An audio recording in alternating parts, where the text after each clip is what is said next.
napakaganda ng dahon. Walang katama-tama, okay? Yan, ganyan pag walang chemicals, guys. Ganyan kapag naka-organic full harvest tayo.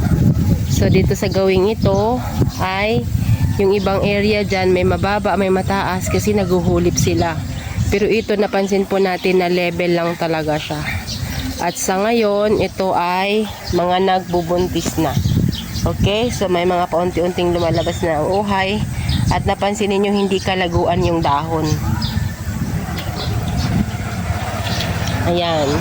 So antabayanan din natin ang pangyayari sa lugar na ito.